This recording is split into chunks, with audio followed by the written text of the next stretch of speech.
Ladies and gentlemen, I know that the Ski-Rex Media podcast has been on quite the hiatus as I deal with some of my own health problems and trying to ski, which I haven't done much of either. However, welcome to the return of the Ski-Rex Media podcast as we edge ever closer to the end of the 2024-2025 season, at least the outdoor season here in the Northern Hemisphere. Now, today we talk about something that was presented, or a topic that was asked to be presented by a fan and a past guest, which we talk about, and that is mental health in snow sports. And I just wanted to say first, before we get into it, the guest and I are not mental health care professionals. We are not doctors. We are not psychologists. We are not trained counselors. In this episode, we talk about what it means to us, what it has meant to us in the past, how it has affected our lives, and some of our experiences and our stories. And that's what we're going to talk about in that way. And if you can relate to them, great. If your experiences are probably different, but in any case, if you are having problems even beyond what we talk about, please talk to a professional, your doctor, a counselor. Please talk to family and friends. If you so need a helpline or a lifeline, you can call 988 Lifeline. Just dial 988 or text 988, or you could call the National Suicide Prevention Lifeline at 1-800-273-8255. There are resources to get the help that you need, that you might want or need.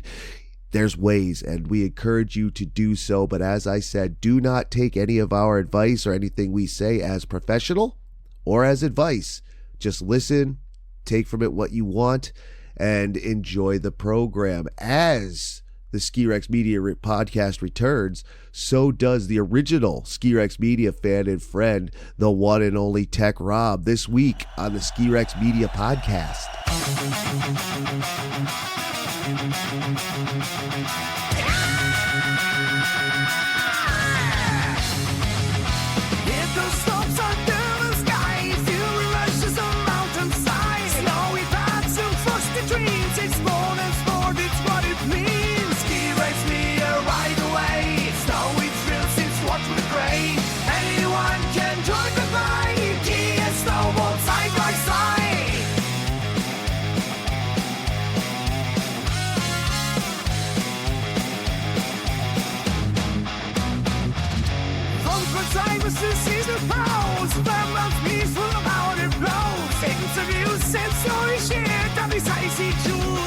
Ski-Rex Media, feel alive. Every curve, feel the drive. Join the crew and shred the ride. Ski and snowboard side by side. Ladies and gentlemen, fans of the Ski-Rex Media podcast, I apologize for not being around much. Things happened. The podcast ended up in a bit of a holding pattern, but I hope you've been out enjoying the snow. It's been snowing pretty good here in the Northeast, not to brag.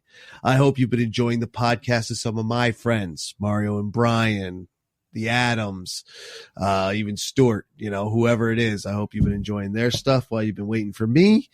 But we're back, and we're back to talk about mental illness in snow sports. Now, this was an idea that came from Sam Burns. If you think back, Sam Burns was the head snowmaker out there at the Arizona Snow Bowl. Who came on the program. We talked West Coast high altitude snowmaking. So now, since I'm making a comeback again, got to go back to the originators, get back to where we started. Not to mention the fact that today's guest has skied at the Snow Bowl in Arizona. So it all works out. Fan favorite, charter member of the Ski-Rex Media Nation, one of the first to take a chance on me, my good friend, everybody's good friend, Tech Rob returns. Rob, how you doing, buddy? Good, dude. Thanks for having me on. Thank you for being here. It's awesome. Yeah. Rob hasn't been able to be on much. Rob's had some things going on, and Rob has talked about the idea of mental illness in snow sports before. So this is nothing new to him. He talks about it in his blog, Skiing with No Filter. Rob is a writer. He doesn't podcast like the rest of us fools who are wholly narcissistic, and we have to make sure our voices and our faces and everything are out there. So, but Rob writes, and his blog is also returned. That is correct. Yes. That's correct. Excellent. And I was checking that out. I don't know why I confirmed it with him. I was literally just looking at it a second ago. So I know that. I knew that anyway.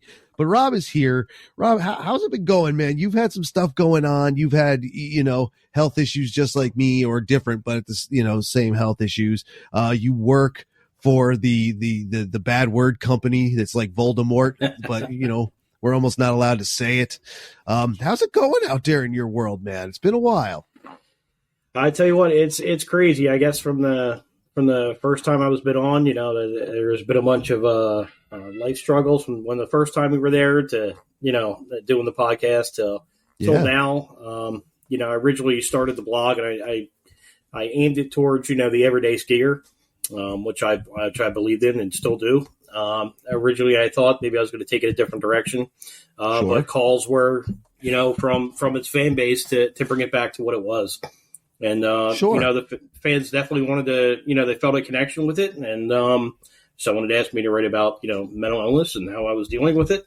And, the world of snow sports and obstacles that get you on the mountain, obstacles that keep you down in life, that prevent you from getting to the mountain, all kinds of things from all different directions. So, life's been crazy. We had a baby last year, and right. That was very trying time, difficult birth, and still a trying time as she grows up. So, man, a lot going on, but definitely skiing more this year after coming back from just years and years of injuries. Coming back full swing. I think I haven't felt this great since probably we skied Waterville together about 2 years ago or 3 years ago. Yeah, that was a couple seasons ago. It was me, you, Scoot, Tully, kids. It was a big group there that day, and that was a great day. That was a weird day. I remember it because as I left, it started snowing. It was very strange. In fact, that was the day I fell off I didn't fall off because I never came off my feet, but I did. The T-bar slid out from under me, so I had to go back around.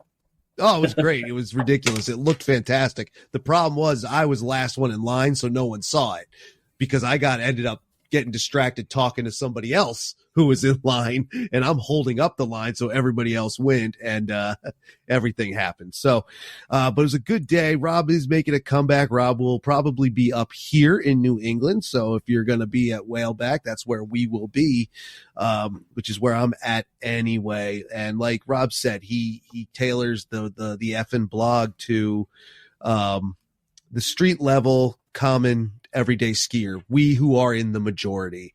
A lot of people think a lot of different stereotypes about snow sports, and it's not. We're all just people like anybody else. And one of those things we talked about, and he has talked about, is mental illness and how, like anxieties and things like this. And he's been very forthcoming about it, about his life and how you've done it. And I've read it. You've straight up admitted, there's been times where you just couldn't get outside to do it because whatever was going on in your mind was holding you back. Right. That's accurate. No, that's 100% accurate. Yeah. I mean, probably 110% accurate. I mean, there are people don't realize that the mental obstacles, we all use skiing as a method of freeing ourselves, right? Because the only really thing you have to worry about going downhill, is basically surviving the downhill.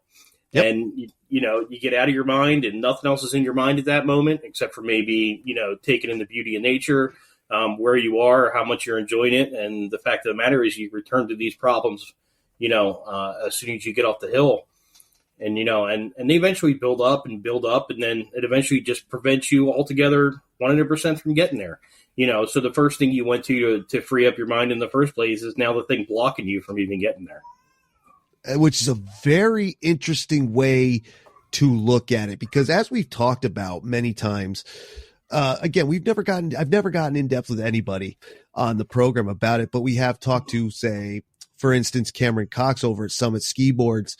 He was on the program. Now, yes, he is one of the marketing folks. He is the marketing folk at Summit Ski Boards and skiboardstore.com, and that's great. But his job that he does more often is he is a counselor, a behavioral clinician, I believe. Is that his title? That I can't remember. Sorry, Cam. I apologize for that. But we talked about, I was like, is snow sports good to combat that? And he said, yes, of course. And he gave a whole bunch of reasons. And because he's, he knows what he's talking about. He went to school and learned how to do this. What I know is only what I know because I see it, or I talk to people about other people outside of this in any case. And then we talk to people like Louise Pode, who helps people get through anxiety about snow sports in particular, but that's another thing. But shout out to Lou and Cam as well. But there are times where it, as you said, the thing that you go to do, the thing that you love ends up becoming a thing that stops you. Isn't that a weird thing? That's a weird thing for me to say, but I can relate to it because I'm kind of going through it right now over the last couple of weeks, but it's a weird thing to say, I think. Go ahead. Yeah, and you know what, Tim? It could be an injury. It could be any type of mental block. Returning from an injury isn't as easy as you think. If you ever rung your bell or got a concussion, or Sure. For me, broken bones are probably more easier to return to than the fear of having a family and having a life, and then being too afraid to return to the mountain. Because that's the one place where suddenly like these feelings of, this may be my last run, or this may be this, and I can go back to probably where this all started, and I will tell you that, I am not a certified counselor. I'm not a therapist. I've been in a ton of therapy because everybody knows on Twitter, I portrayed this, happy-go-lucky, après guy, enjoying the ski life, skiing a bunch of days. Maybe nowhere near as much as Scooter and everybody else, but you know what, man, I enjoyed it. I had a great time with it. You grew up around, the Pocono area, Pocono Mountains. Sure. Ski Jack Frost, Big Boulder a lot, and ventured into Vermont and everything else. But, I am not giving any advice whatsoever on this podcast. What I am telling you is possibly something you could relate to. And what I will tell you is, I have had personal friends commit suicide, and you would never know. You're like, man, they were so happy, and the front you put on. And I know this from personal experience. As a longtime sufferer of depression and everything else, suicide can be real. The thoughts creep up, and you learn to mask everything, and you seem outwardly happy, but you do have those dark moments where things come up, and you seriously consider it, and it's a call to help, and really, if you have any of those, call the National Suicide Hotline, get some help, talk to somebody, hell, DM me. I'll point you in the right direction. I'll give you the numbers, but get professional counseling because it can help. Absolutely, 100%. Ian, if that person isn't working out for you, then go to someone else. Eventually I found my person, and I've been in it since I was younger. I mean, I'm not going to get into how I grew up and everything else, but we can go all the way back with issues if you want to. I'm sure we had them, but just sticking to snow sports though. I mean. A lot of things have happened over the years, and while I portrayed what I was on Twitter, and actually, my home life was falling apart. It was in the middle of a divorce, was in the middle of moving, was in the middle of a job that I absolutely couldn't stand and hated. I just a lot going on in the mind, and kept to run into the mountain to free from it, but eventually the mind does give up, from those things, and you start experiencing the symptoms of anxiety, and you think you're dying or having a heart attack or something else. But these things are prevention to get from the thing that you wanted to do, and the thing that you love to do, and the thing that's supposed to take away everything is suddenly a thing you can't do anymore, which is absolutely just crushing. Absolutely. Yeah. And that is one of the hardest parts about it, is when it gets to the point where you can't even imagine, like just the thought of going out the door, getting in the car just revs you up. To backtrack a little bit, and I'm sure I'll add this into the little introduction prior to this that I'll record later, but Tech Rob was wonderful enough to do the disclaimer. Neither of us is a health care professional of any type. We are not doctors. We are not psychologists, psychiatrists, trained counselors or behavioral clinicians ourselves. We only know what we know. It's not advice. It's just stories and what worked for us. And if you could relate to it, great. If you need help, there are places. Call anyone. Call your family, call your doctor, call the National Suicide Hotline if it's gotten to that point. Call the police if you have to and say, come get me. I'm about to hurt myself. Whatever it is, protect yourself and seek out that help. Now, it's interesting that we talked about being street level skiers. And everyday skiers, because this isn't something that just affects us. And it's kind of interesting we're doing this today. It just dawned on me that in the ski news, the professional realm, America's sweetheart and greatest skier, competitive skier in history, Michaela Schifrin, is now talking about how she's having almost a PTSD thing because she got stabbed here at Killington in a crash. We've all fallen and broken bones. We've all fallen, gotten bumped and bruised. We've all fallen and whacked our head. Who gets stabbed? The greatest on earth, right before she was about to win her 100th. Yes, she was that far ahead. I was there. She was going to win 100 on GS day and 101 on slalom day. But that's beside the point. It happens to everybody. Everybody gets a little weirded out. And for a lot of reasons, like Rob said, it could be an injury. That's kind of what I'm doing now. Shout out to Scooter and Brian and Tully, all these people who have been on the program. Well, Tully's boys have been on the program. Tully himself hasn't. Actually, maybe he was. I think he was, come to think of it. I don't remember.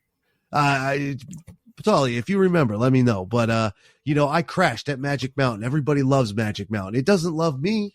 I got thrown because I was in a place I shouldn't have been. Scooter knew it. He tried to tell me and I missed my turn, and he's a very nice Scooter's boy, not going there. You probably shouldn't be there. Well, that's just it. So he went, Brian went, the Tully family went, and he warned me because Rob has seen me ski. Yes, I can ski. I do know how to do it, but I do have limitations. And with my physical health issues, I'm not as strong, not as fast. I can't run bumps. I was never a good bump skier anyway, and that's where we ended up. It was an ungroomed thing. If I would have gone left, I would have been fine, but I went right, and it all ended up. I thought I got really hurt. I didn't, no concussion, nothing like that. Did have whiplash. I haven't skied in 2 weeks because it freaked me the hell out. Like, I haven't even gone to Whaleback other than to do lifty stuff. So sometimes it's hard to get over, man. Like, and you've done it too. I know that, like you said, you come back from injuries, different physical injuries. What was your last big one? Knee, I think, or back? Yeah, which one was I'll say the last huge one was the, I'll take you back a little bit here. And then here's some of the injuries, some of the major injuries coming back from, right? So a few years ago, I remember I was kind of getting back into it, ready to get back into it. And then, actually I had cast a fishing rod out into the driveway, dry cast it. It was a gift for Mother's Day, for my wife to be then. And, what happened was that I just felt slight pain in my back or whatever, but I heard a pop, came back to it. Mm-hmm. The diagnosis got worse. I was really trying to gain and go to the gym, and I was really working out hard, and we were in the ski chat kind of going back and forth, really overcoming a lot of those mental barriers. And this probably took me about 40 steps back. When the doctor told me that I had done damage to my spine over the years, that it was most likely from skiing.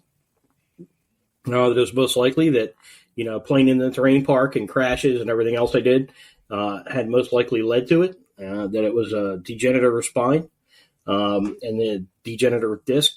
It affected the L3, L4, and L5. The disc went to the right, and they hit the nerves, and they paralyzed me on my right side. Damn. Yeah. So that was the hit, pretty much from there. So pretty much right leg completely dead, no reflex. The only thing I felt was extreme pain. Went through a number of procedures to fix that. And that was a very long recovery to get back from that. And then it was supposed to be my major comeback year. Good. I was going to say, see, that's just the beginning, my friends. And obviously we've all been through stuff, but as Rob tells this story now, and as I start to remember things, because Lord knows my memory's garbage, you're gonna see how this all, as he was saying, back builds, how your physical game can affect your mental game. So continue, sir. So, at that time, I had a lot of things disappointed, and I kind of went to a bad place, because I worked really hard to get where I thought I needed to be physically. You were talking, I ran 3 miles a day every couple of days, Sure. Pretty much trail mountain biked, was really into hiking, especially since moving to central Pennsylvania. Scooter lives right nearby, and we would go out and hike on trails when I was up here and everything else. And Appalachian Trail's right near here, and absolutely loved hiking and just a lot to do. I love everything outdoors, and I just couldn't fathom, how far I had just been taken back in that moment. Because my whole workout routine centered around snow sports. It was my months of the year where I got everything in. Love my trips out west.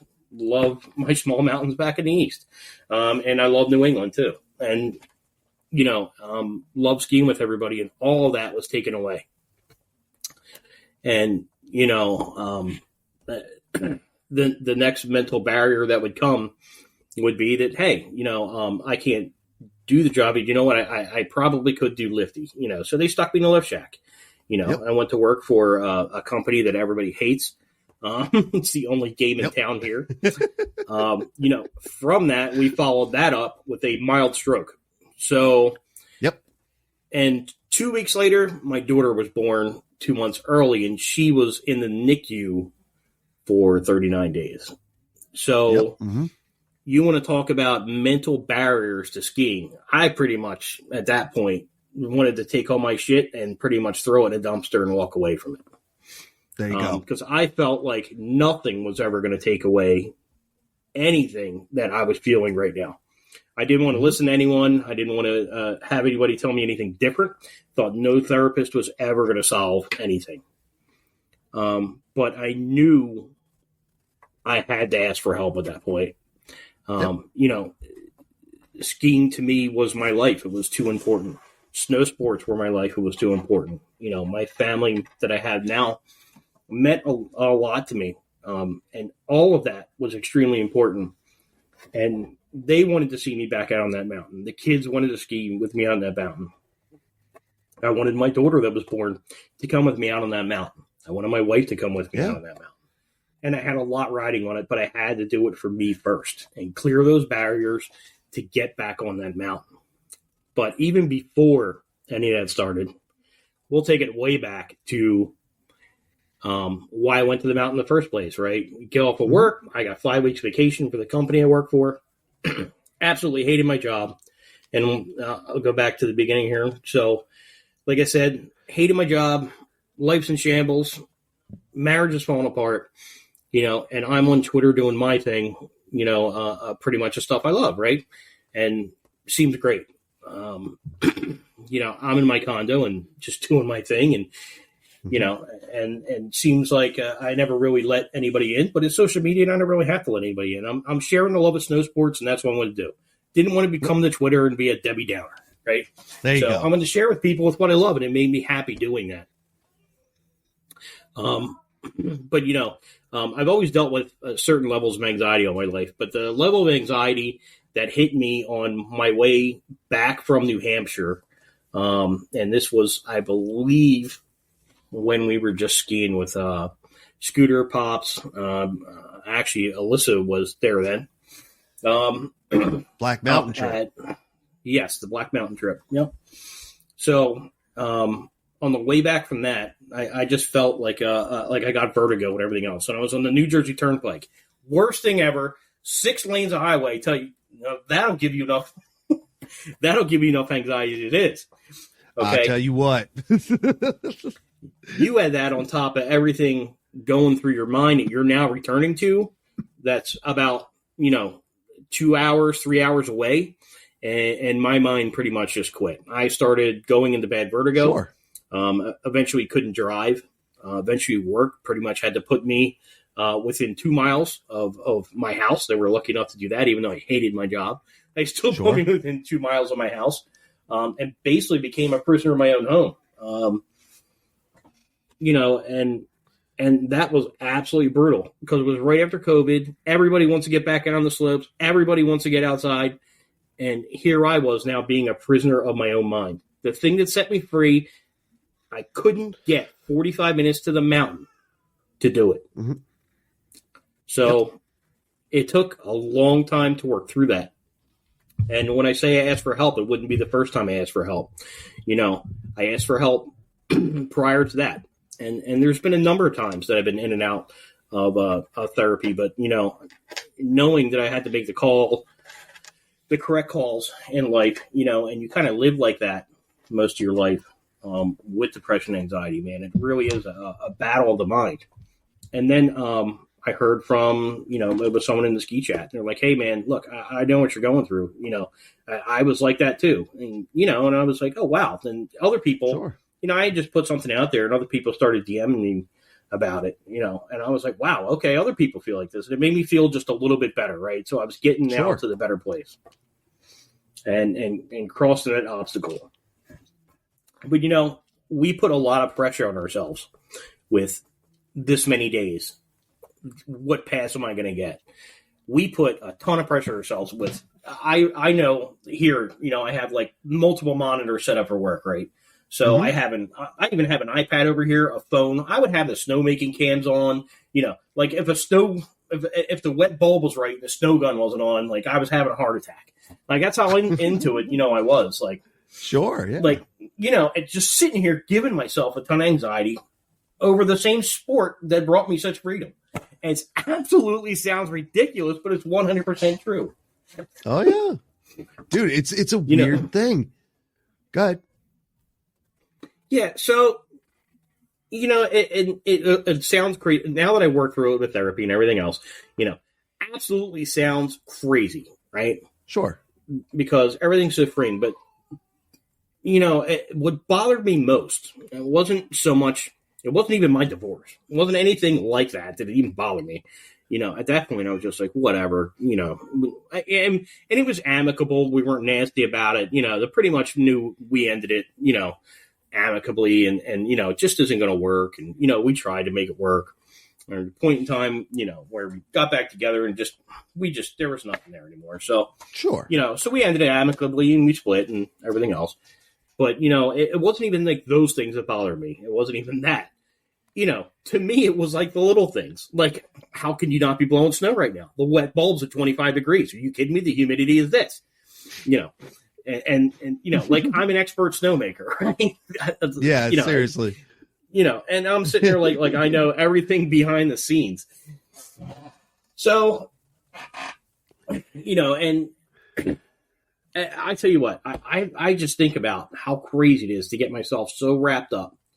And the thing is that this love of snow sports can also turn into the ultimate addiction, right? Is it a bad thing to get addicted to? No, it's a bad thing when the thing you love the most, you turn it into an obsession. But it isn't an obsession where it costs you money or you're buying new gear or anything else. Hell, if you got the money, go do it. Go buy yourself a new pair of boots. Go buy yourself a new pair of skis. I'm not going to tell you you're not going to feel great after you do it, because you absolutely will. Everybody loves new gear. And I don't even care if it's used gear you bought at a swap. You're going to love it. So if you know the means, by all means do it. See, that's approved by Tim from Ski Rex Media right there. There you go. 100% approved. So, hey, but it's crazy. Like these things were 100% obsessions, right? To get into the mountain. So forget what's going on in my personal life, right? That isn't the problem. Forget everything else. I started having anxiety attacks because I was basically leaving New Hampshire. I was leaving New England, without, oh my God, I missed skiing Berkshire East with Brian. Or no. I apologize for the Philly accent, Brian. The Berkshire. Ahead of time, I'll probably butcher up a bunch of stuff. Yeah, but no. But just sitting here, I mean, when you really think about it, then I was creating such chaos in my own mind trying to get to the sport I loved that I was absolutely destroying my entire relationship with it. I have now built what was a once extremely healthy relationship with it and good memories and turned it into an extremely unhealthy relationship with snow sports. You know, and we'll all say that, you know, and Team See Me in Action, Yeah. you know, even some influencers who back then was Alyssa at Fireball at 8 o'clock in the morning. I think it was 21 shots at 7:30 in the morning. Yeah. Yeah. That was, At I remember Cannon that day. Yeah. Yeah, you told us about that. It was And in black, yeah. So gross. And the funny thing was that everybody turns to me and they go, you know, I think I even put it out in their chat one time. I'm like, who would have thought I would have been the responsible one on this trip? Yeah. So, you know, I love a good opera, and I love to have a good time. And I'm not going to say that I wasn't that person on Twitter. It's absolutely 100% that, you know, what I talked about. But it's amazing the chaos you can create in your own mind when this obsession turns and your twisted mind makes it unhealthy. Yes. 100%. It can absolutely do that. And it's interesting that you talk about it in that way, because not everybody will admit that. Not everybody will admit that they have an issue with it, because they say, but you do it all the time. It's something that you like to do. It's something that you do and all this. But at some point you can go from, you know, you could get to the point of obsession, and obsession is not good. And addiction isn't necessarily good. Like, we could say better to be addicted to this than to drugs or alcohol or sex or gambling. But in the end, none of that's good. None of it's good. Addiction and obsession are issues that we all have. And even to take it even a step further, when it then becomes work, when does it cross that line from fun to work? And I'll openly admit that, you know, some of what I've been going through this year, like Ski Rex Media has been on the brink of being closed up a dozen times this winter. A dozen times for a lot of different reasons. And one of those is that it is now causing, like Rob said, it's something that you love to do. You want to do it, but now it's become something that, I don't want to say it wrong, but it now causes a problem. Like, well, now I have to do this. Now I have to do that. It's not just going out for 2 hours at your home mountain. It's which pass? What do I have to do for that pass? Where do I go? Who do I have to see? What do I have to show for it? And then, you know, when competition, this isn't us, like, we all still do friendly competition. Everybody's going to get more days than I am. That's just a fact. And everybody's a better skier than I am. I praise going out with, like, you know, Rob and Scooter and Tully and Brian and Brian and Mario from the Ski Bum podcast. You know, these people all ski better than I do, but they are totally cool with it. They're like, you know, that's fine. You're here to have fun. And that's what we do. But when does it not become fun anymore? When things like with Rob happens, where it's just, now it's become your life in a negative way. And it's kind of a bummer. It is kind of a bummer. Like, I have to admit that, you know, as I'm leading up, you know, and I've kept myself in the industry all year. I worked for Technica all summer. I touched Blizzard skis, Technica skis, Nordica skis, boots, all this stuff. I have new stuff courtesy of them. Thank you to my friends at Technica, you know, and then, you know, but you're getting down to it.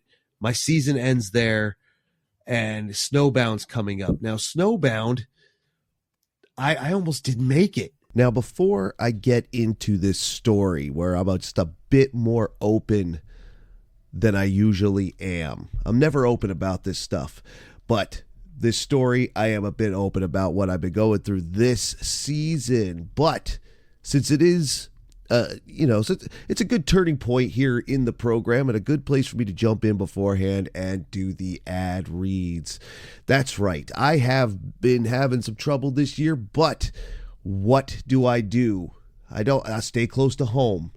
And for me, that's Whaleback. Whaleback Mountain is my home mountain in Enfield, New Hampshire, not far from the Ski Rex Media headquarters. And I not only work there as a lifty, but I ski there. I have been there several times this season, and man, I still love it. They've had a great season. They really have. Whaleback is so easy to get to that people have been coming out in droves this season. I've had a little preview of what some of the numbers are from Executive Director John Hunt. We can't give out those numbers yet, but I will tell you, I'm not surprised that people are finally seeing it there right off of exit 16 on I-89 and deciding to get off the interstate and try it out, and it has been wonderful. They find that it has everything you want in a small package. Do you want easy terrain? They have it. Do you want natural terrain? They have it. Do you need learning area? They have that too, with a ski school for kids and adults. Do you want chairlift, T-bar, surface, other surface lifts? What do you want? They have it. It's wonderful. Everything you could want in a small package with a great vibe, a bar that everybody likes, friendly staff that's a lot of fun, myself included, and have been recognized there as Tim from Ski Rex Media and talked to my friends and fans. It's awesome. It's a great place, and I think you should come out and check it out. The price is right, well under $100. It's almost impossible to find an under $100 ticket out there, not at Whaleback. Whaleback, it's super easy. Plus, do you have an Indy Pass? Everybody loves the Indy Pass. The Indy Pass is wonderful. You have 2 days waiting for you at Whaleback. Go ahead and get it. It's wonderful. Shout out to the Indy Pass. Do you like to uphill? Uphill New England. If you have your Uphill New England pass, head on up. They have a barcode sign at the bottom and the top, as the Uphill New England mountains do. It's everything you want and need in a mountain, and it's small, so you get as many runs as you can get with very few lines, even during times when there's events. Yeah, maybe when there's races and stuff, yeah, sure, but for the most part, no lines. Friendly staff, great terrain, a lot of fun, easy to get to. Whaleback Mountain, ski it to believe it. Also, at Whaleback, while I'm skiing and working, I have been wearing my Imbrace compression leggings.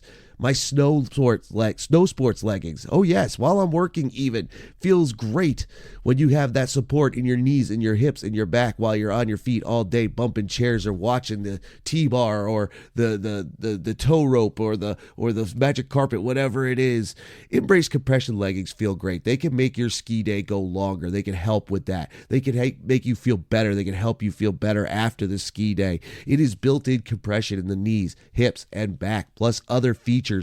Designed in part by Shemi Alcott, British professional 4-time Olympic skier. She knows what she's talking about in gear. She helped design these. They feel wonderful. They are boot cut, so they're not stuffed down in your ski boot or your snowboard boot. They are wonderful. And Imbrace, that's Imbrace, Imbrace at Imbrace.com. They don't just have you covered for snow sports.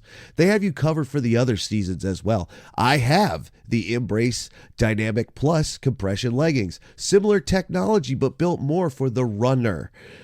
For the people who are out there, say you're still training for the winter season and you use inline skates. The Imbrace Dynamic Plus would be great for that. And that's something I'm going to continue to learn how to do myself, is inline skating as part of my off-season training, right? Right. Imbrace.com, Imbrace. Check them out. Links in the description for both Imbrace and Whaleback Mountain. Please check out both of those. If you would, I would appreciate it. They would appreciate it. The products are wonderful. Check them out. Totally worth it. As for the rest of the program, here is my story, which starts at Snowbound, and kind of what I've been going through during this season. Check it out. I can't believe. All right, I'll openly admit it caused me to panic, to have those panic attacks, those anxiety attacks that Rob and I were talking about, just going down there and doing it. And it's not like, well, yes, I was going alone, but I get there and I know 100 different people, and not just like work colleagues. Of course, I have media colleagues, but I know Karen, who's been on the program, and her daughter Charlotte. I know Mario and Brian. I know Adam Sauerwein, or Mr. Adam X from the Pursuit podcast. I know these people. I talk to these people. Dan Egan, I'll even consider him there, a legend. And that could be part of the problem, man. It's gotten too much for me, dude. Can you believe that? 6 years Ski Rex has been going, and it's gotten too much. Isn't it weird? And again, Like we said, it's one of those things that we used to do to cure these feelings. You know, you could feel like you could be at your worst and your medication doesn't feel like it's working and whatever it is. But you go out for a day and you feel great. Take a deep breath at the top, check out the view, even if there isn't one, even if it's cloudy. You take a deep breath and you go and you feel 1,000,000% better about who you are, what you do, and how you live your life. And then it becomes too much. That's such an interesting thing that you brought up, because I didn't even consider that when we talked about doing this program. I just consider we're going to talk about how much better it makes us feel. I didn't even think about it that way, dude. That's friggin' brilliant. That's friggin' brilliant. Well, I'm glad to go through it for everybody's expense, but no, but I mean, but you know what I mean? Yeah, it's crazy, right? It's like the term, "Hey, this idea is so crazy, it just might work." You know? Yeah. You know, it's crazy to think of it that way, but exactly, like, that's the problem. You know, so how did I need to get my healthy relationship back, right? So first of all, like, you know, I went to the first therapist, no good. You know, the second one, you know, it's like, oh, well, it's just skiing. Oh, well, you're out the fucking door. You know? Yeah. Yeah. Thanks for your 5 minutes. You know, your 20-hour tip. Enjoy your career. Yeah. Enjoy. Go buy a lift ticket, asshole. But you know, then we were getting the real tech Rob coming out. You know, you go. You know, then I found one who, you know, retired from snow sports. You know, sure. And I'm like, oh, okay. Well, this is someone who's, you know, been there. You know, and someone who I just happened to click with. You know, and who also was a sports fan, you know. So that part of it was managed. And then, you know, I got to the therapist, you know, I have now. And all these were steps, were things we're breaking into. And, you know, it really isn't about life, because it's more about, you know, how I got back on the mountain. So I'll explain that. Those my problems in life are everybody's problems in life. It's always family. It's always a car bill. It's always something else you have anxiety about. They're normal life anxieties, right? I mean, anxieties exist in life, but what they shouldn't do is stop you from doing everything that brought you pleasure and freed your mind and brought you to a place of, you know, solemn peace. They shouldn't do that. And when they do, you know, you should really sort it out and get back to it. And whether that be a physical challenge or a mental challenge, you know, the mental barrier sometimes is more hard to overcome than the physical one itself.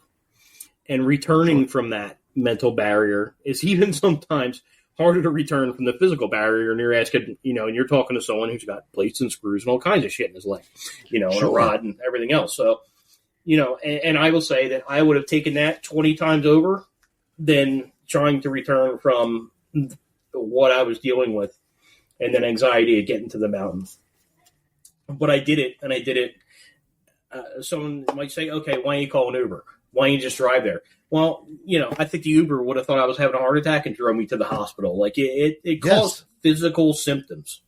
And it messed with my blood pressure. It messed with, you know, it messed with vertigo and everything else. Like, I went as far as I went to a neurologist. But everybody said the same thing. You're not going to solve it until you go get help and work through these issues. Sure. You know. And so, like I said, you know, I did, you know, and everybody thinks, you know, and then everybody will see, like, there was a period of time that I really didn't post anything. I was off all social media.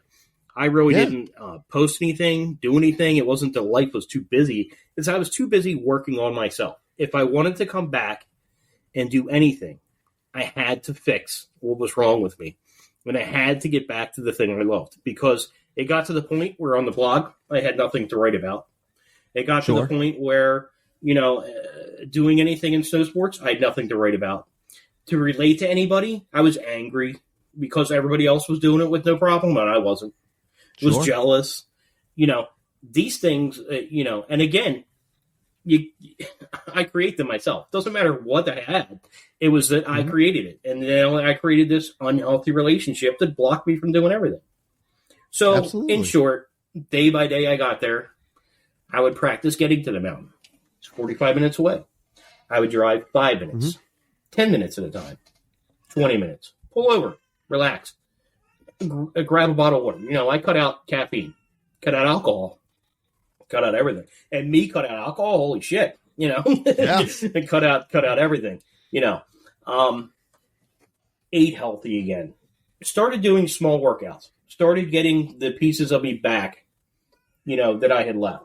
And, you know, and this is through, I will tell you, concussions, through, you know, we lost some friends along the way that were big fans of Ski Rex Media, working through that, you know, and for a long time, you know, like I had blamed myself a lot for what happened, and not really necessarily blame myself, you know, and I'll share this openly. I will say I took up, put a great deal of pressure on myself when Alyssa had passed away, even though it had nothing to do with snow sports. It bothered me that pretty much, you know, we did our last run at Cannon Mountain, you know, and she said, let's do our last run. And that kind of echoed in my head, you know, and only to find out that that was now actually going to be her last run ever. It was the end of March.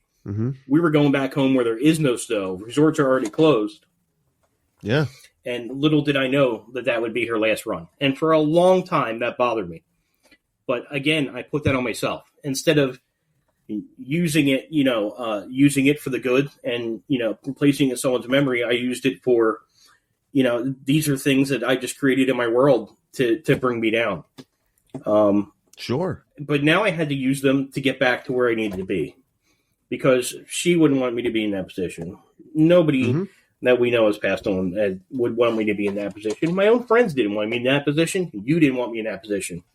Right. And I think that there was a couple dark posts here and there that you guys were like, man, you know, and I think I even shared with you a few times what was going on. And you're like, wow, it's kind of tough.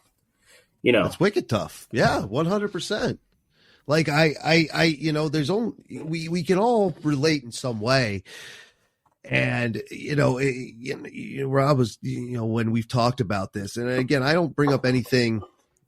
I try not to, you know, I don't want to tell someone else's story unless I know I can tell it, or tell someone something that they don't need to have out there. But I know Rob has been having some issues, you know, and you ask, and you almost feel bad for asking. Like I asked, like, you know, last year or the year before, whatever it was. And I says, Rob, when are you coming back out?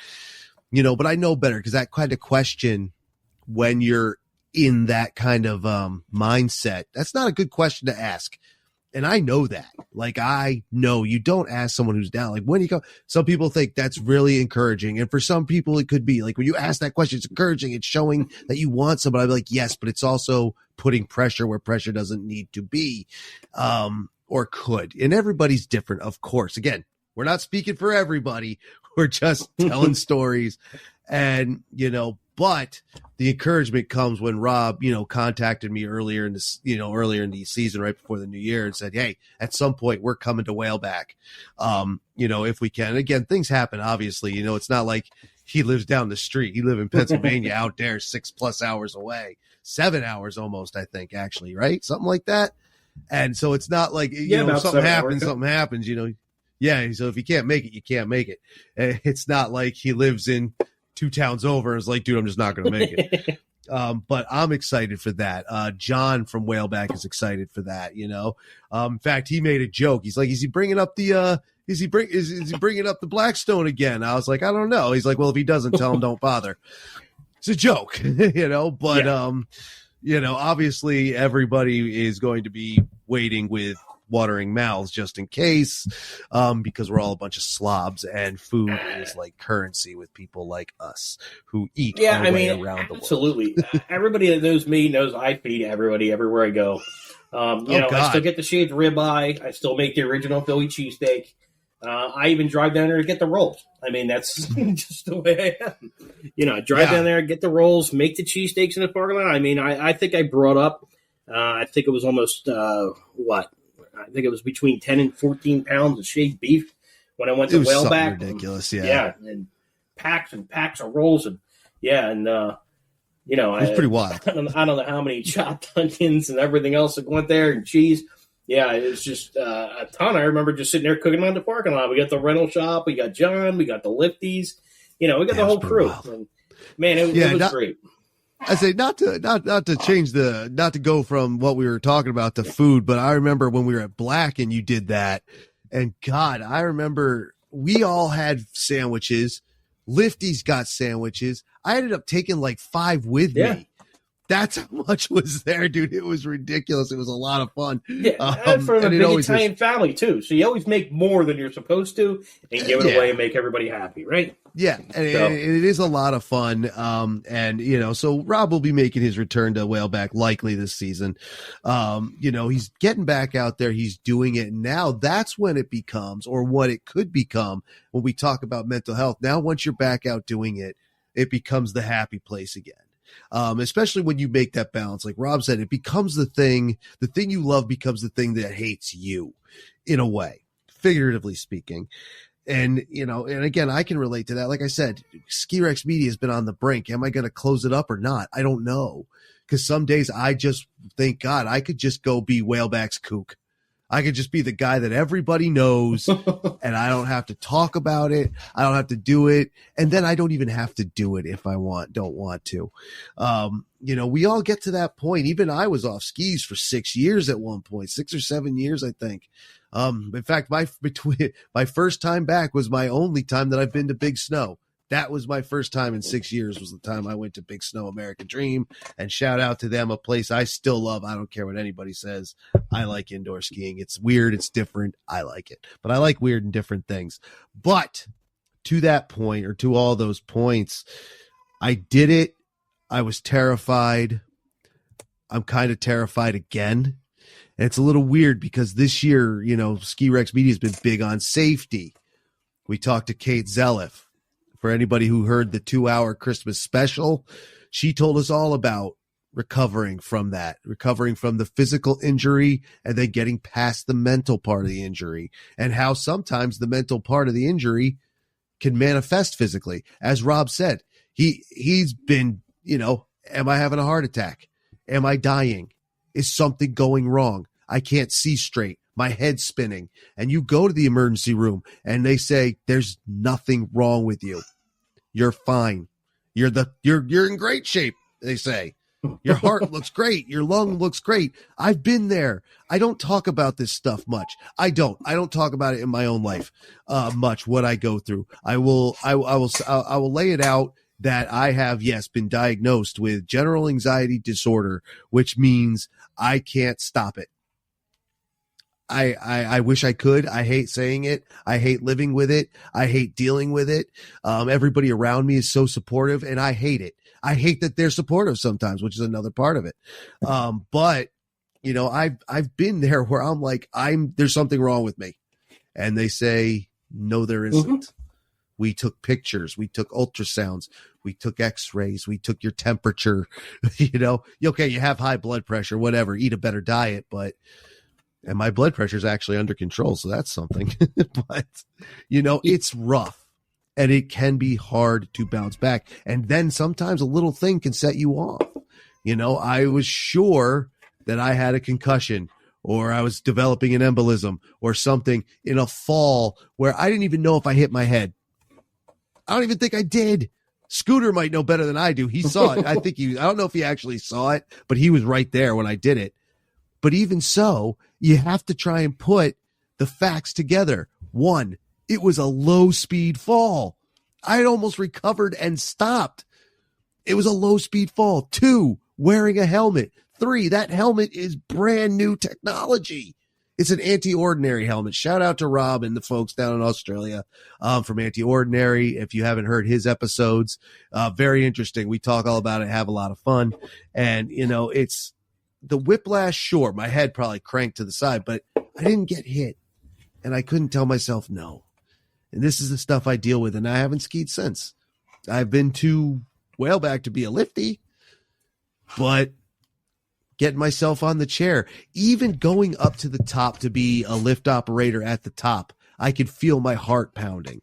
I can feel my head throbbing for no reason than just sitting on a chairlift. Are you kidding me?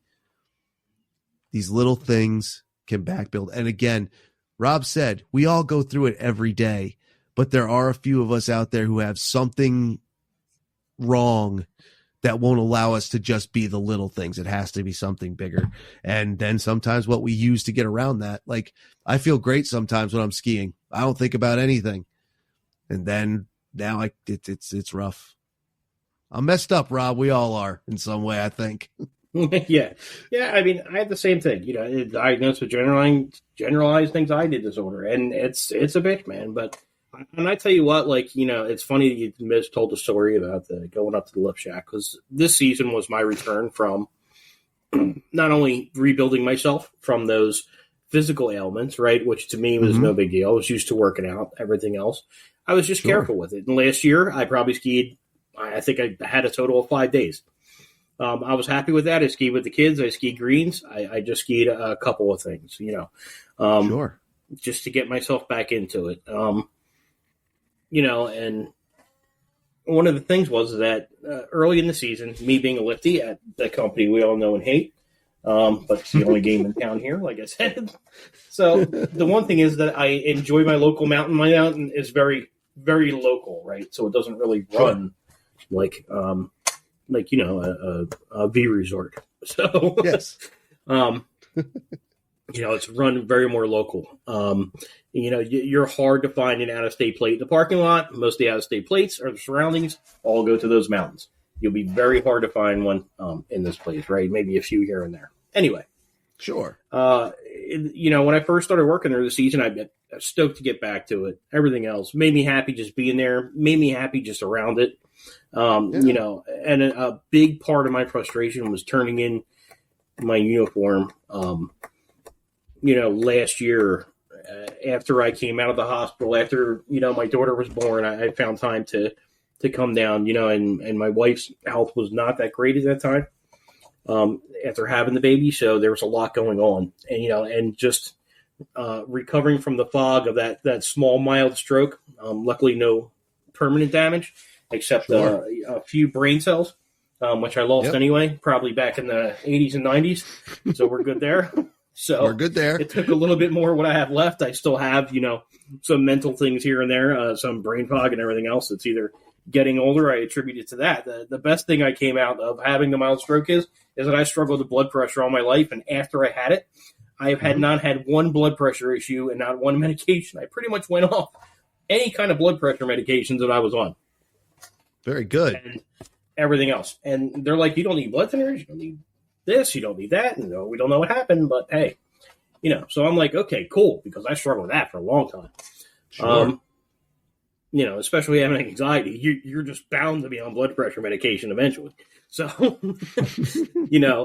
but anyway, I was getting a little off track here. So the one thing they did was that, I asked them in the beginning of the season,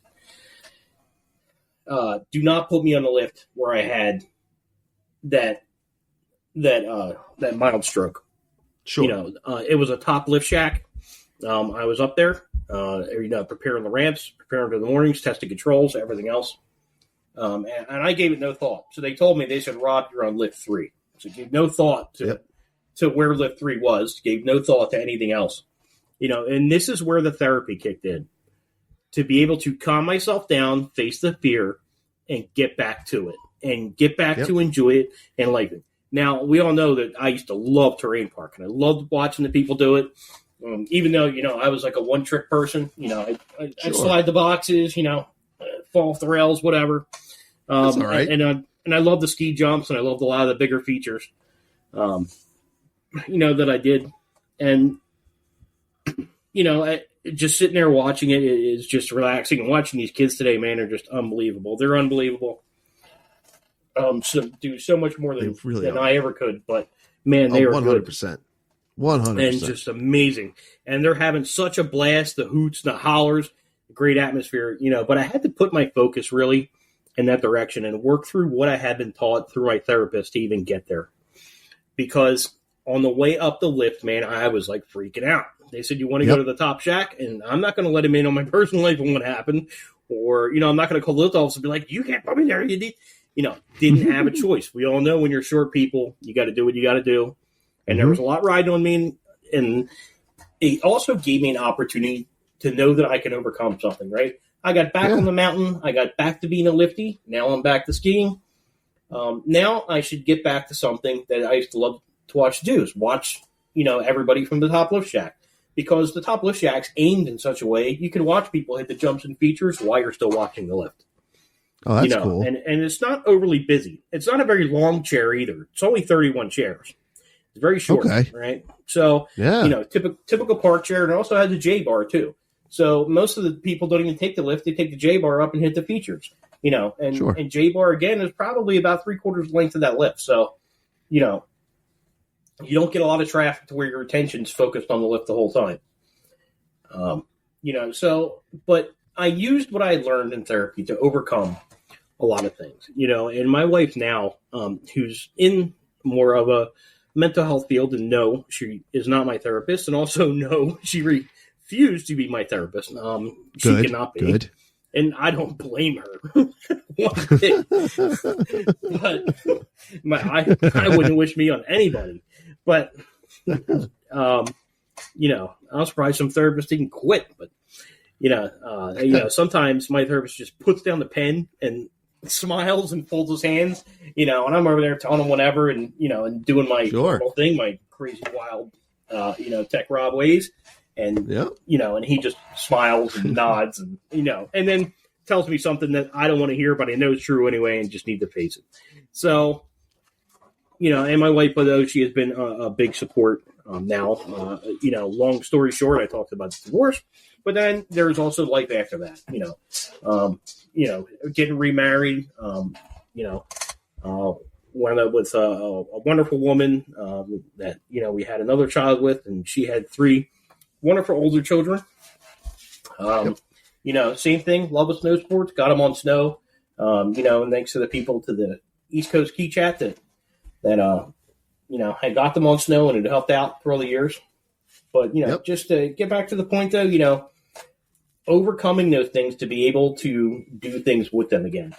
Overcoming, and everybody would be like, oh, well, how come you just wouldn't want to ski with your son? Or how about that isn't the problem. It's getting there and doing it. Sure.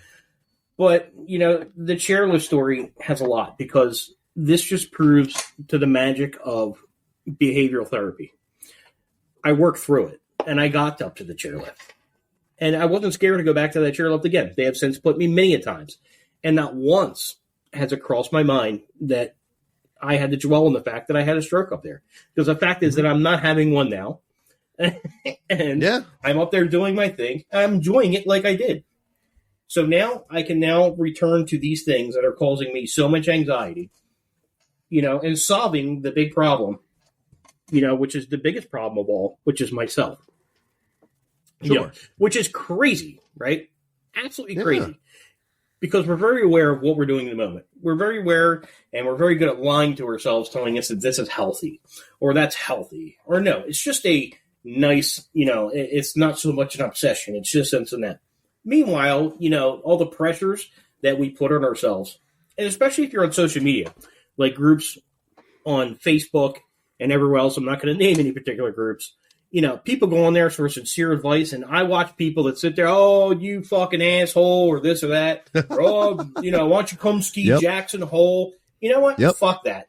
Put me on a 200 vert fucking tow rope, and I'm fucking happy. Because you know what? I'm on snow and I'm fucking skiing. I don't give a shit. And that's one thing why I started opening up on the blog. We had some real struggles, and people like hearing about the struggles. And I had some articles which I had taken off because I felt that they were just a little too personal. Some I passworded just for, a few of the members that were longtime members that I felt should know about it. But opening up and becoming more aware and then helping other people through this that have reached out, or at least guiding them in the right direction. That there is hope afterwards, gives them hope to continue. This year, I will tell you, has been filled with, it came up, there might be a partial knee replacement in the future here, coming up. There might be, I was getting over 120 cc's of fluid drained out of my knee every 3 weeks. So, I mean, I'm braced up right now, just in my elbow, tendonitis and everything else, and the knee brace is on. And the fact of the matter is that none of those physical things even bother me. Because this year, it started the ski season up at Jack Frost Big Boulder. That's where we started it. We went up there, family, wife, everybody. Sure. You know, we did a vow ceremony, me and my wife, on over a frozen lake in the snow, which is absolutely beautiful. That's awesome. You know, it's something that we both enjoy. And it was started closing the chapter on an unhealthy experience with snow sports, and opening the chapter for a very healthy relationship with it again. And I went there that night after that happened and took the kids, and the kids probably skied about 2 runs, and I'm like, okay, listen, I'm going to head off into the mountain. You guys enjoy yourselves. You know, and I took off like a rocket, man. And I had probably skied my best that I have not felt like I had skied at 42 years old. And I am 48 now. Yep. So I feel like that I haven't been to this, getting back to this level, you know, that I was. Now, granted, on some steeper runs, there's been some issues with the knee and everything else. Oh, sure. But I'm just happy to be enjoying it and being back where I am. You know, and you know, I think there's been a lot of people that talk about the mental barriers that prevent you from doing what you love. And I tell you what, it's a process to work through, man. But don't give those people a hard time. Don't give anybody a hard time for it. And definitely don't pressure them and say, I'll take you, buddy. We'll get you drunk and get you up on the mountain and go ski. Those pressures are going to be tenfold when they come back. And the only thing you're doing is feeding that monster of anxiety and stopping them and preventing them from doing what they love. And again, I'm not giving you medical advice. I am just giving you facts of what I experienced all my years of having this. Absolutely. So, no, you're 100% right, man. Don't put undue pressure on anyone. Don't make fun of anyone. Don't give them any shit about it. Just be there as best as you can. And if you can't, that's okay too. You know, just be honest about it. Like, it's too heavy for me, man. I don't know what to do. I get it, because I don't know what to do. And I see the stuff every single day of my life. But if you followed along for our hour here, you see Rob, he went from the brink, he went down, and now he's coming back up. There's always hope, always light at the end of that tunnel. Look ahead. You know, maybe you got to go around a dark corner, but that tunnel's going to come out the other side, and you're going to be better off for it. It's going to be a wonderful thing, and you could get back on the hill and enjoy it. And again, like we said, look for help if you need it. Talk to your doctor, talk to your friends, talk to your family, talk to Louise Pode. She has she talks about returning and ski anxieties and things like this. A little different than what we talked about, but still under that umbrella. So she might even find this a little interesting, this episode. And I hope you all found it interesting, man. Hour flies by when we're talking with Tech Rob, and it was heavy. It wasn't like Rob. I know I don't use the video for the podcast anymore, but Rob's not in the bathtub. Rob's not in the pit vipers. You know, it's just us. You know, it was a bit heavier, and man, our hour flew right by, man. But thank you for doing it, and thank you for being so open about it, dude. I appreciate it. Yeah, so, you know, I'm going to just post. I'm actually going to take a few of the articles I have written, in case anyone wants to check them out, where I've been very open about, you know, how important support is during these times. Sure. How important it is to have great friends to get back on the mountain, and a number of other things that I wrote about a lot. I write straight from the heart with spelling errors and everything. This is why this is Skiing with No Filter, because I don't give a shit who reads it. I don't care if you like it or not, but the feedback has been generally good, except for a few assholes out there, and I even like them. So, you know, friend of everybody. There you go. Again, the website is skiingwithnofilter.com, and I'm not promoting my blog at all. I don't write much on there because, again, I don't need the pressure of more deadlines or anything else. I enjoy snow sports. So when I feel like I should write, I go write. When I feel like I should go ski, I should go ski. I don't give myself – I have reasonable goals today instead of massive amounts of anxiety guiding me. So thanks, Ted, for having me on. I really appreciate it. Hey, man, anytime for you. It's been a while, and, you know, Rob has always been a big part of Ski Rex Media, sometimes behind the scenes, sometimes just being here on the program. You know, again, he was one of the first fans 6+ years ago who said, hey, I found what you're doing, and I like what you're doing. And I said, well, thank you. And we built up our relationship from there, and I skied with him. And like you said, I've skied with Scoot and Scoot's dad, before his passing, and Alyssa before her passing, and Brian and Tully and his kids, and Karen and the Ski Bum podcast. And, skiing is a social thing. And that's the beautiful part when it comes to mental illness, is sometimes the social aspects. Now, granted, if you deal with what's called social anxiety, that might be a problem. But for the rest of us who have, other ways around it, and I don't mean to diminish someone else. That's not what my intent was. But, we have our support system, and we have a lot of fun, and we don't pressure each other. I had to tell those guys on at Magic Mountain what I go through. And, like I said, I only recently have I started talking about it, and it's, they don't care. Not in a bad way. They just are like, all right, do what you can, man. And if you got to bail, we'll see you on the next one. Yeah. And accept you for what you are. Do what you can do. That's right. And go ahead. No, I was just going to say, and shout out to my family and my wife who understand it very well and had to work through a lot of it and put up with a lot of my shit. And not that I don't put up with theirs, but, and shout out to the friends who also have been there a lot of the time. So, yeah, 100%. It's a wonderful thing. And again, if you have any issues yourself, get your help.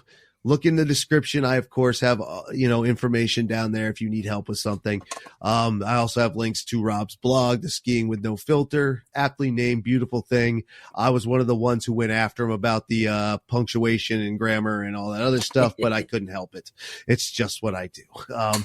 But kidding aside, it's a lot of fun to read. I've read it many times. Like I said, I was just looking at it before we started just to make sure I didn't forget anything, which is not an insult. I just forget everything. It happens.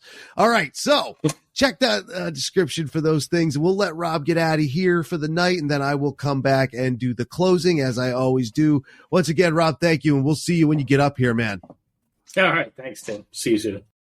And there he goes, the one and only Tech Rob, Skiing with No Filter blog writer, which is linked in the description, as are all the other resources that we talked about at the beginning of the program, just in case you need some help, or if you want to read more about other people's experiences. Sometimes that helps. It's one of the reasons we talked about it. Sometimes just hearing other people's experiences and knowing that you're not alone in this, and that, there's ways that other people have dealt with it, physical health, mental health, all this stuff being, out of skiing, into skiing, whatever it is, in snow sports as a whole, whether you ski, snowboard, skiboard, telemark, whatever, type of equipment you use, whatever discipline you do, alpine, cross country, sledding, even snowmobiling, just building igloos, heck, doing snow sculptures. That's a snow sport, I guess. Why not? Ice skating, as it were. Whatever it is, sometimes we all get out of it for our own reasons. And sometimes it's reasons we really can't put our finger on, that we really don't understand, and then we need to talk it out. And it could be, because of something more. And for some of us it is, for some of us it isn't. And it's a whole thing that runs a whole gamut, a whole big, it falls under one umbrella. And, the goal, at least I think, and what I do for myself, is just try to pinpoint that and be as specific as possible. That way it can be dealt with. You know what I mean? Does that make sense? I kind of hope it does, but I hope it also makes sense to have the Ski Rex Media podcast back and running. And we're going to try and keep her going right through the end of the season, maybe even extend the season a little bit, maybe even do something in the summer. The podcast I usually do not do in the summer, and when I've tried, it hasn't worked very well. The only time it ever worked well is when I had Rob and Ryan Delana on the summer podcast. They got a summer program. And we were talking about the book Without Restraint, and it didn't do well in the summer. I replayed it as it was in the winter, and it did great. So, while I think there's a lot of us out there that want to talk snow sports in the summer, or at least the summer here in the Northern Hemisphere, it's something I haven't figured out how to translate to the podcast. And then usually for the social media side, the content creation side, I'm usually out in the woods doing something, or at a waterfall. I mean, we saw it last year, the Ski Rex Media waterfall division and whatnot, and those bits. So we'll figure out the summer. We'll try and keep this going, but I do have some things coming up. Another snowmaker, I think, from Whaleback. He's going to come on and talk to us. He was going to at the beginning of the season, but scheduling conflicts made that hard. But now we think we can do it. The CEO of Christie Sports out there in the West is going to come on the program and talk about a few different things. That should be interesting. Still trying to time out scheduling conflicts. Kelsey Boyer is going to come on if we can get it, and even if it takes until next Snowbound Expo. We were supposed to do it at Snowbound. It didn't work out. We were going to do it after Snowbound. It didn't work out. And now we're still trying to find a time to get that done. So if she and I can get that done, we will. Who else is coming on? I think the kids episode. I have to do the teens and tweens episode, but I think all of my tweens are now teens.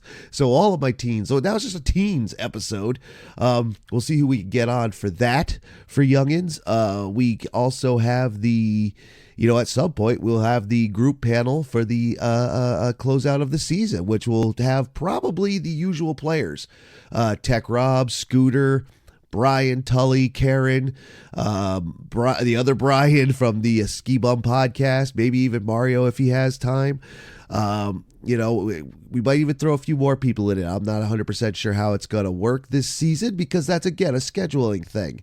Not everybody is a media person who's trying to leave room on their schedule to do these things. So we'll try. We're a family here, and all these people are part of the Ski Rex Media family. They are active in the Ski Rex Media world. I ski with them, I ride with them, and I talk to them, and they are friends. And it works out really well. So for now, I will say thank you for joining the Ski Rex Media podcast once again after its hiatus. I should be back next week with an episode. It might be a solo episode, but it will be something. Please check out Ski Rex Media's social media while you wait on Facebook, Instagram, X, even LinkedIn. There are videos on YouTube. That has kind of fallen apart a lot. I think I might get rid of the YouTube channel and just put all the videos on Instagram. I think that might work, and Instagram mostly because it can handle longer form videos where X can't. Facebook can too, so the Meta products can, but X can't. Even with a paid subscription, I think I get like 5 minutes of video, and or it might be more. I'd have to check. If I can keep it under that, then I might put it there to its own version. But if not, it'll all be on Instagram because I know that can handle it. And YouTube, I'm still trying to figure that one out too. So I think, just a streamlined Ski Rex Media. That's something I'm going to be doing through the summer, is figuring out other ways to streamline this to make it easier and that way. And it's something I've been talking about for years. You would think after 6 years I'd have gotten this right by now, and I have not. So we're still working. We're still here, still doing things. Still doing whatever. And we're coming down to the end of the season for the outdoor. We'll be going indoor. Yes, I do plan on, if I can get myself back into traveling distances. It hasn't been easy over the last couple months. I haven't gone any further than Whaleback and Saskadina 6. That's as far as I've gone. I've had plans to go all over New England this year, and I haven't been able to. But we're going to test it. In fact, after you've heard this, one of my tests is this past weekend, a return to Boston for the Outdoor Expo. Can I do it? I don't know. I'm not doing it alone, so that's going to help. But anyway, enough of that. Thank you again for joining the Ski Rex Media podcast. Please follow on social media, subscribe to the podcast wherever you listen to it. Check out the voicemail. I have a new voicemail I'm going to feature somewhere that someone picked up, and that's a pretty fun one. It's quick, but it's kind of neat, from Seven Springs, Pennsylvania. So we're going to check that out. Probably not in the podcast. Well, I'll probably use it on the podcast too, but I'm probably going to put it out on social media too. I think it needs a little bit more oomph. I think it'll work. We'll see how we're going to use that. That's speakpipe.com/SkiRexMedia. It's also on skirexmedia.com. There's a link. Stickers, I'm way behind on stickers, like a month behind. So if you haven't gotten them, you will. And, please bear with me as we get everything restarted here. Kicking them tires, lighting them fires, right? Right. This is Tim from Ski Rex Media. Thank you again for joining and staying part of the Ski Rex Media world. I'll see you out there, my friends. Later.